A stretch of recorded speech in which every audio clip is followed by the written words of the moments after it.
Chers amis, soyez les bienvenus à cette série de la nature de l'homme. Et le sujet d'aujourd'hui, violence physique et psychologique. Et je donne aussi la bienvenue à Itamar qui nous accompagne pour cette vidéo.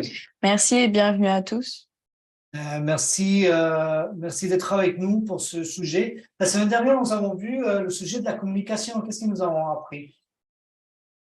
Nous avons appris que la communication, tu avais la communication verbale et non verbale, et que aussi la communication était un phénomène, on va dire un phénomène très complexe. Oui. Donc il y a, il y a aussi l'importance des mots, l'importance de la gestuelle et du ton de la voix. Donc on a vu que c'était quelque chose de très complexe et nous avions aussi vu une technique, on va dire, pour éviter les malentendus. Donc, c'était la reformulation. La reformulation, cette technique qui consiste à vérifier ce que nous avons compris, parce que ce que nous avons compris n'est peut-être pas ce que l'autre a pensé au début.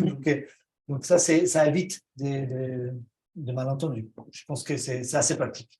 Bon, aujourd'hui, on va parler des violences physiques et psychologiques. Et puis, si on sait bien parler de violences, je pense qu'on peut passer des heures, des mois, peut-être des années. Le sujet est tellement vaste, il y a tellement de types de violences. La violence familiale, la violence qu'on connaît dans le monde entier, les guerres, les conflits armés entre pays, la violence policière, la violence des manifestants dans la rue, les violences professionnelles, etc., etc. Il y a tellement de types de violences. La maltraitance infantile, la maltraitance des personnes âgées.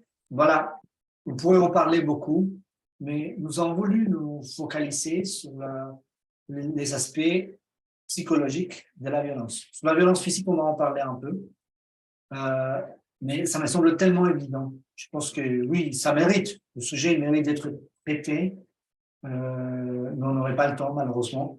Il y a tellement de sujets à traiter dans ce séminaire. Mais je pense que sur la violence physique, je pense qu'il y a pas mal de matériel parce que ça se voit, c'est quelque chose de facile à évaluer, c'est rapide, et il y a les statistiques qui sont assez précises sur les violences physiques. Mais sur la violence psychologique, on est un peu dans la nébuleuse. Donc ça, c'est vraiment un sujet. Alors, je voulais traiter ce sujet avant de commencer. Avant de lire ce passage, je voulais vous prévenir.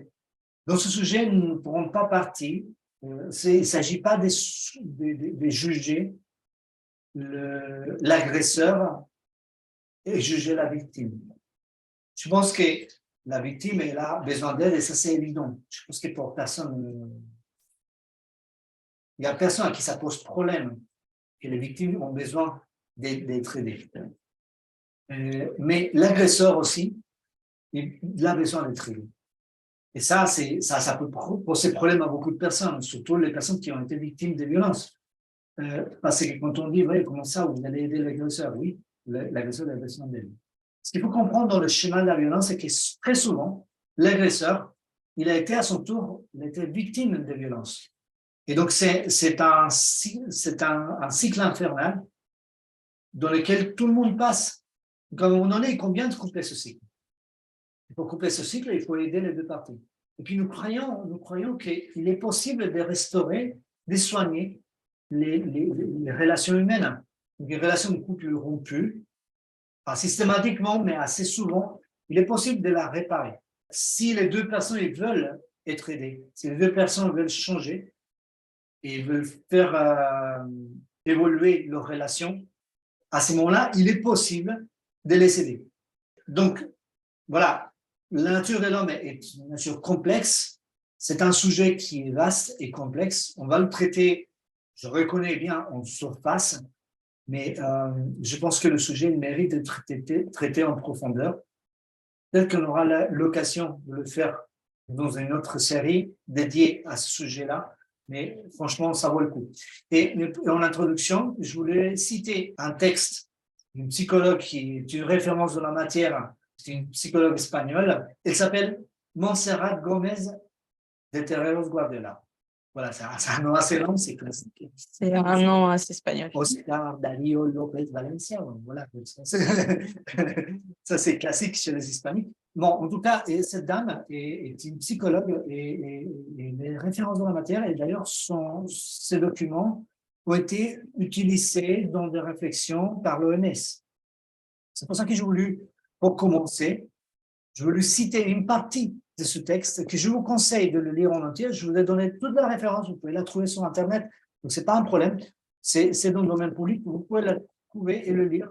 Et je vous recommande de le faire, c'est assez intéressant. Par contre, pour nos amis français, vous allez devoir vous servir peut-être d'un Google Traduction si vous ne maîtrisez pas l'espagnol, puisque le texte que j'ai trouvé est en espagnol et il y a un texte original en anglais. Si vous maîtrisez l'anglais, vous pouvez le lire en anglais. Donc, on va commencer par lire ce premier paragraphe. La violence psychologique est un terme qui est parfois utilisé simultanément avec d'autres termes tels que la violence psychologique, l'abus psychologique ou l'abus émotionnel, ayant été considérés comme la forme la plus insaisissable et la plus nuisible de la violence dans l'enfance, représentant le rôle central et le facteur le plus destructeur de toute forme de maltraitance. Okay. Là, on parle de la violence psychologique, pas des violences psychologiques, comme un facteur plus destructeur. Plus destructeur que quoi? Que la violence physique. Parce que quand on a, par exemple, on est victime d'un accident de la route, oui, on peut laisser la vie, hein, bien évidemment, mais si on est blessé, les blessures, ça guérit. De pas plus mal que bien, mais ça guérit quand même. Les blessures psychologiques, elles peuvent rester à vivre pendant des années sans qu'ils guérissent. Et je voulais souligner la dernière partie de la phrase, représentant le rôle central et le facteur le plus destructeur de toute forme de maltraitance. C'est-à-dire que la violence psychologique, théoriquement, elle devait être mise en évidence dans la problématique des violences. Or, c'est le type de violence le moins traité, duquel on s'occupe le moins. Donc ça, c'est vraiment un problème. Avant de commencer, on va lire quelques statistiques. Je voudrais vous préciser quelque chose. Quand on regarde les statistiques des violences, il y a tellement de données, souvent contradictoires, souvent incomplets, et ils sont tous incomplets. Hein. Ça, c'est c'est sûr, parce qu'il y a des violences qui ne sont pas répertoriées. Ils ne sont pas répertoriées, donc voilà. Donc, il y a des statistiques qui ont été faites par des psychologues. Donc, c'est pour les personnes qui consultent. Il y a des statistiques des polices. Il y a des statistiques des services sociaux. Police, quand ils prennent la peine de prendre les demandes. Hein. C'est forcément incomplet, c'est forcément incohérent. Donc, ce que je voulais faire, c'est faire un résumé de ces statistiques selon ma compréhension, donc j'assume, c'est mon interprétation de ces statistiques qui n'est pas destinée à être des statistiques ou des chiffres de référence. Je vous préviens. Mais c'est juste pour donner une idée de la taille du problème. Parce que même s'ils ne sont pas précis, ils sont quand même assez élevés et ça correspond plus ou moins à une réalité, en tout cas, une réalité qui a été mesurée, partiellement mais mesurée. Donc, voilà. Les statistiques en 2022 pour Amérique latine. Combien de femmes ont été victimes de violences? De 35 à 40% des femmes victimes de violences. C'est énorme. C'est juste abysmal. C'est énorme. C'est triste. C'est triste. Ça serre à la gorge. 35 à 40% des femmes en Amérique latine. C'est presque la moitié. Presque la moitié des femmes. C'est presque la moitié, mais c'est impressionnant. C'est impressionnant. Ça témoigne d'une société qui est en souffrance, une société qui est en décadence. Regardez, et la ligne qui suit, elle est encore plus effrayante. 2 enfants sur 3 sont victimes de maltraitance. Ça, c'est juste énorme. Après, je pense que dans ces statistiques, il faut aussi comprendre les choses. Donc, il y a les abus sexuels, ça c'est une bonne partie. Il y a les abus éducatifs, donc par exemple la violence des parents vis-à-vis de ces enfants. Mais il y a aussi la violence qui est exercée par d'autres enfants. Donc, ce qu'on appelle le bullying. En Amérique latine, on appelle ça le bullying. Ici, on utilise le même terme en France. Non? Je crois, oui. Si. OK. En tout cas, voilà, c'est des groupes de personnes, des jeunes, pour se mettre en valeur dans leur milieu, ils vont essayer d'humilier et victimiser quelqu'un qui est, entre guillemets, plus faible. Et donc, ça fait des ravages. Donc, ça fait gonfler ces statistiques. Donc, en Amérique latine, c'est un vrai problème. Le bullying, c'est un vrai problème. Et c'est un problème de société qui est un problème qui est très peu traité parce que les adultes, ils ont beaucoup de mal à gérer, bien évidemment, que les adultes, tout le monde a beaucoup de mal à gérer tout ce qui est violence psychologique, puisque c'est difficilement quantifiable. Okay, et puis, la troisième ligne. Juste une petite question de bullying, c'est l'intimidation, en fait. Oui, c'est l'intimidation. C'est l'harcèlement scolaire. Voilà, harcèlement. Si on a du mal à switcher, on a du mal à switcher en espagnol, parce qu'on vient juste de faire le sujet en espagnol. J'ai parlé en espagnol, on avait le sujet en espagnol et le dictionnaire était un peu désactivé. Ouais. C'est l'harcèlement scolaire. Donc, l'harcèlement à l'école, c'est une problématique énorme. Donc, ça, c'est vraiment une problématique en Amérique latine, c'est super important parce que c'est 2 des 3, c'est-à-dire 70% de la population ont été victimes d'harcèlement à l'école. Moi-même, j'ai été victime d'harcèlement à l'école quand j'étais petit. Donc, je sais ce que c'est. C'est quelque chose qui dure depuis des années. Moi, je ne suis pas tout jeune.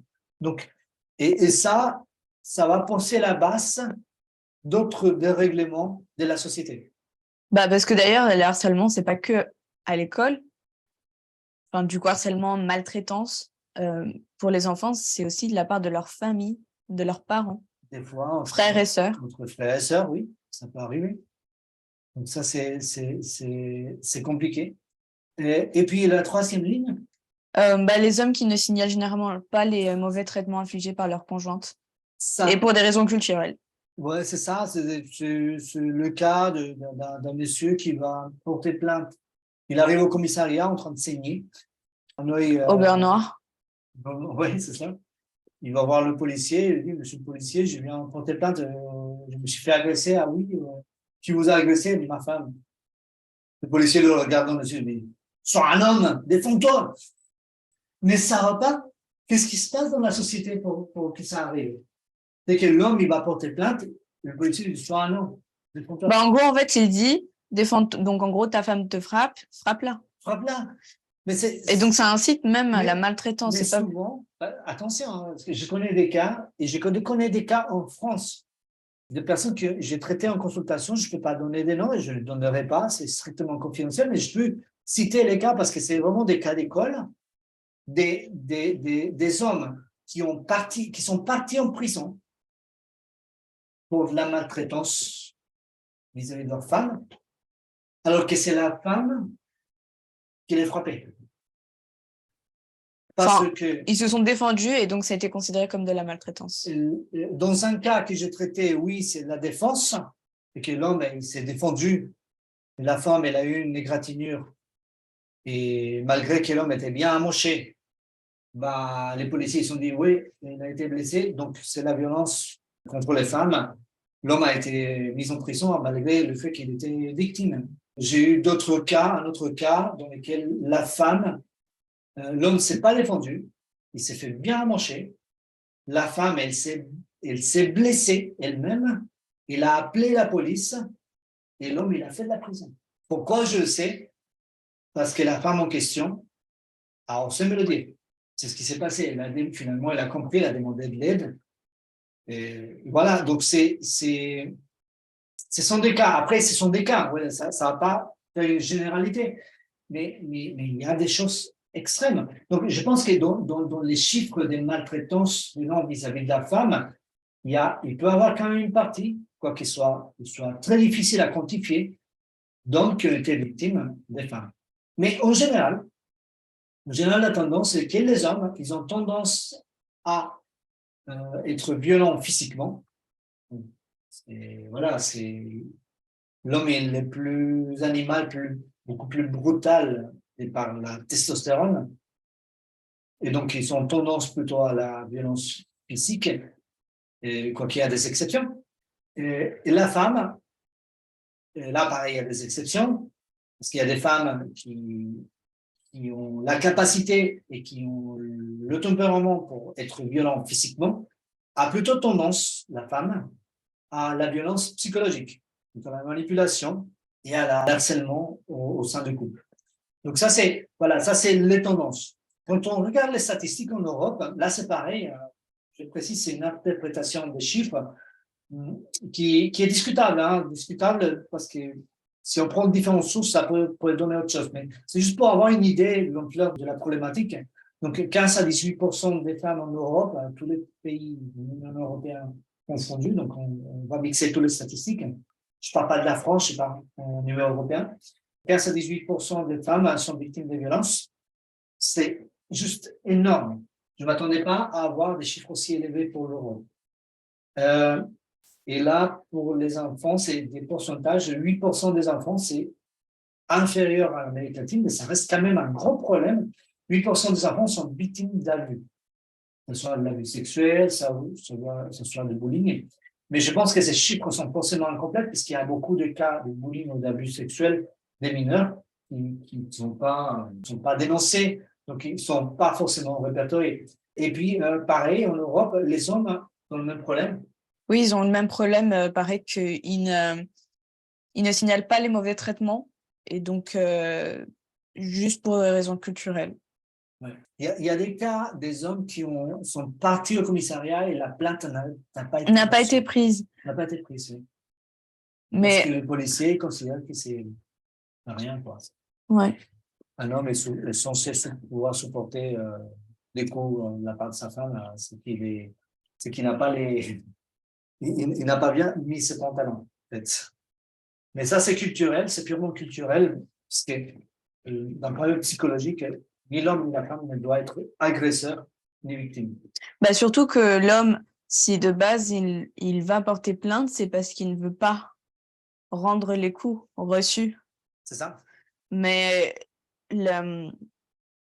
l'organisation fait que quand un homme porte plainte et que sa plainte n'est pas prise et que rien n'est fait pour l'aider, bah, c'est comme s'il le poussait justement à se condamner, en quelque sorte, en voulant se défendre, parce que au final, quel est le seul moyen pour lui s'il il est pris au piège? Et souvent, ça se termine par un drame. Et là encore, on parle de la violence physique, hein. Oui.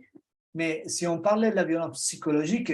Mais il y a des hommes qui se sont suicidés à cause de ça. Bah oui, il y a des cas de suicide. Parce qu'ils n'osent pas frapper. En fait, dans les statistiques, il y a toutes ces choses-là qui vont être noyées dans la masse statistique qui ne va pas être comptabilisée dans les statistiques de violence.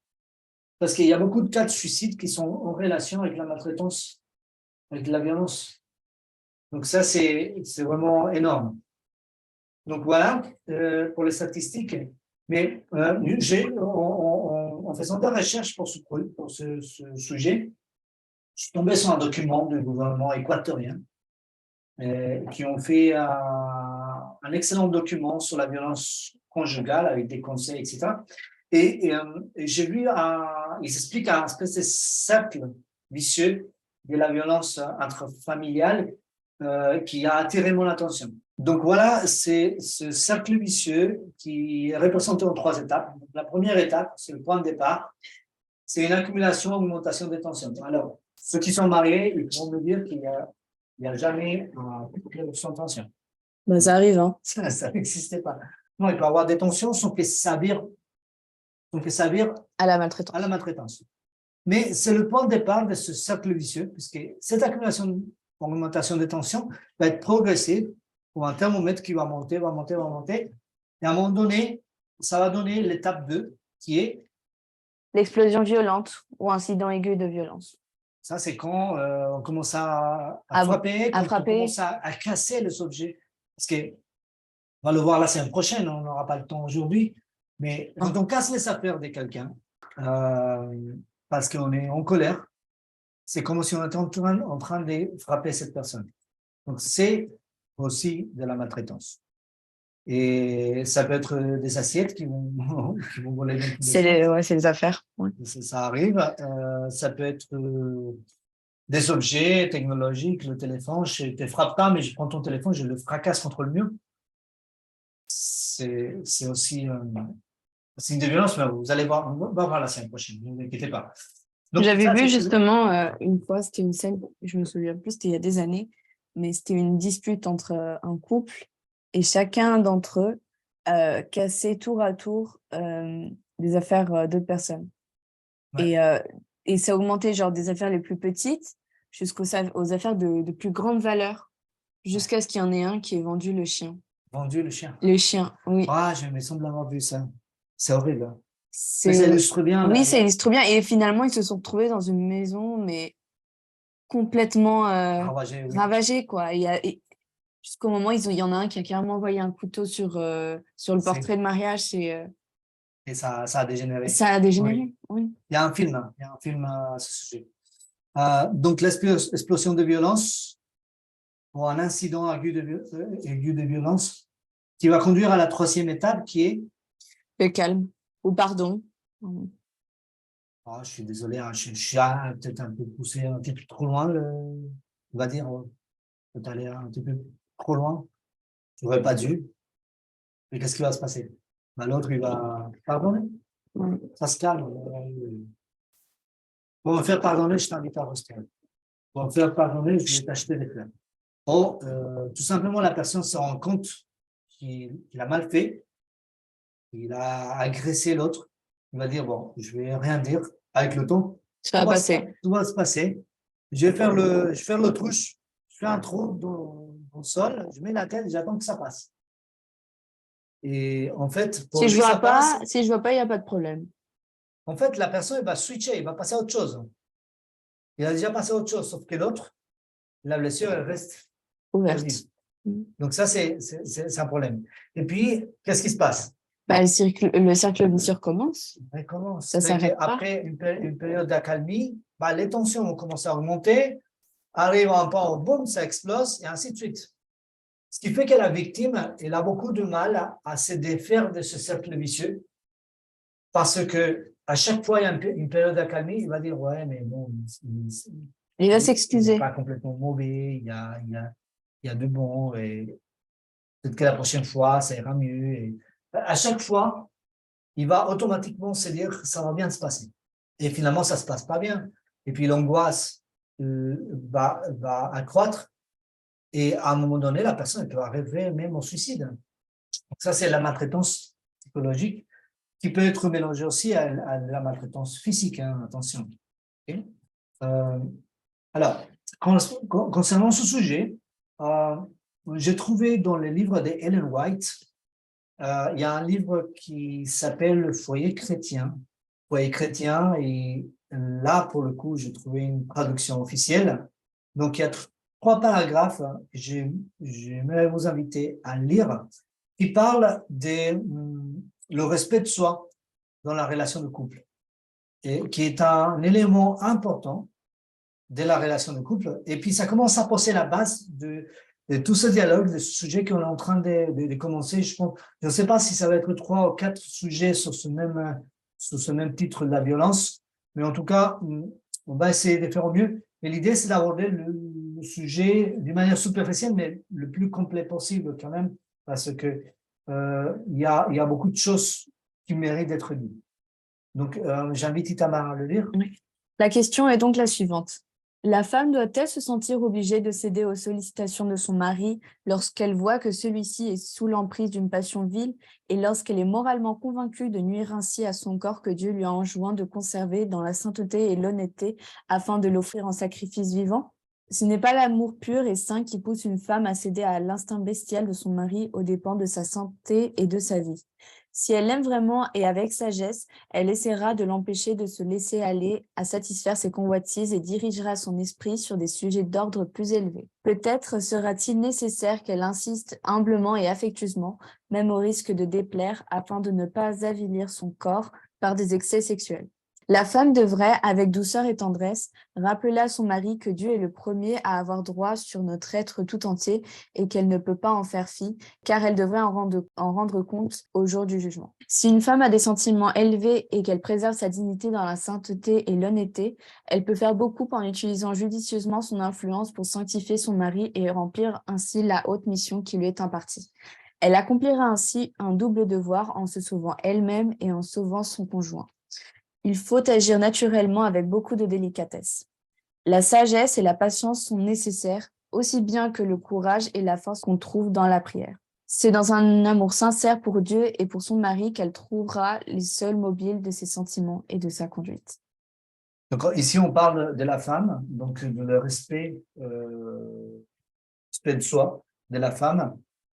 Mais je pense que ce texte, il est applicable aussi au mari. Parce que l'homme, il doit avoir du respect pour lui-même et pour le corps de sa femme. Le grand problème que nous avons aujourd'hui, c'est que nous avons des points de référence qui sont complètement déviants. Quel est le point de référence pour la sexualité aujourd'hui en général? La pornographie. C'est la pornographie. Et pourquoi c'est aussi problématique? Bien, parce que c'est un modèle qui est complètement perverti. C'est pas la réalité. Ben, c'est ça, dans la pornographie, le corps de l'homme et le corps de la femme, ce sont des objets. Oui. Surtout le corps de la des femme est montré comme un objet fait pour satisfaire les passions Mais pas seulement des la hommes. femme, l'homme aussi. L'homme aussi, oui, l'homme aussi. En fait, tant l'homme que la femme dans la pornographie sont réduits au À niveau des d'objets. objets. Ceux qui n'ont pas de valeur. Le corps, c'est juste un objet. Et il n'y a pas de valeur pour la personne en elle-même. C'est juste le plaisir animal et l'objet. Et le problème, c'est que c'est l'élément de référence pour la sexualité aujourd'hui dans la société actuelle. Ben, il y a beaucoup de couples qui terminent par se dévier. Et même des couples chrétiens, des personnes qui ont la foi, qui ont une connaissance de la vérité, qui ont une connaissance de la Bible, etc., et qui vont finir par se dévier dans ces dérives liées à la pornographie. D'où l'importance que l'homme et la femme aient de respect pour eux-mêmes.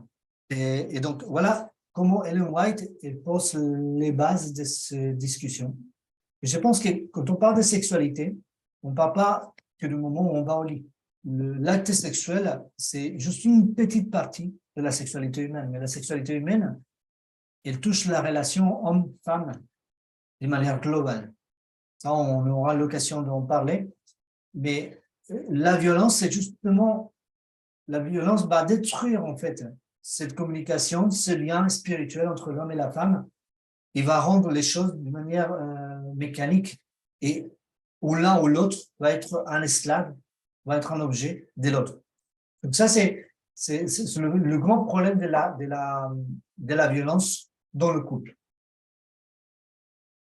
Et donc, dans l'espace précédent, en espagnol, on avait eu des questions. Une question. Une question qui était... Dans la maltraitance chez la femme, cela est aussi dû à une faible autoestime. Au Pérou, les femmes pardonnent leur agresseur grâce à un plat. C'est aussi du manque d'études. C'est aussi dû au manque d'études. La question de la violence dans l'expérience humaine est une question très complexe qui répond à différents facteurs. Et en fait, va dépendre de la culture, du contexte du pays, de la région, de la famille et même des personnes particulières. Donc, il y a pas de règles toutes faites, mais il y a quand même une tendance qui est vraiment palpable. C'est que les personnes qui ont, par exemple, un niveau scolaire bas, qui ont des faibles possibilités de trouver un travail et de subvenir par eux-mêmes à leurs besoins financiers, ils sont plus enclins à être victimes des violences. Donc, ils sont victimisés parce que souvent les agresseurs, ils vont subvenir à ces besoins physiques, ces besoins matériels, et donc la personne va accepter donc, cette situation qui est inacceptable parce que autrement, il n'aura pas de quoi subvenir à ses besoins. Donc ça c'est compliqué. Souvent, les femmes, ils sont contraints d'accepter la violence de leur conjoint parce que autrement, ils vont se retrouver sans un toit, sans la nourriture pour ses enfants, etc. Donc, ils préfèrent se sacrifier eux que de sacrifier le besoin matériel de leur famille. Et donc ça, c'est effectivement problématique. Puis, j'ai présenté dans ce sujet, j'ai présenté des statistiques d'Amérique latine, mais aussi des statistiques européennes. Et C'est important de savoir qu'il y a aussi des problématiques en Inde et que quand on analyse le pourquoi de ces problématiques, c'est souvent lié à une société machiste dans laquelle la femme a difficilement accès à l'éducation et donc des grosses difficultés pour subvenir de manière autonome à ses besoins. Et donc la femme, elle est souvent victimisée parce qu'elle n'a pas les moyens de survivre. Donc effectivement, ça peut être lié. Mais il y a des exceptions, par exemple en Europe. Si je parle ici de la France, ben, il y a aussi une tendance dans les secteurs de la société sont les plus démunis.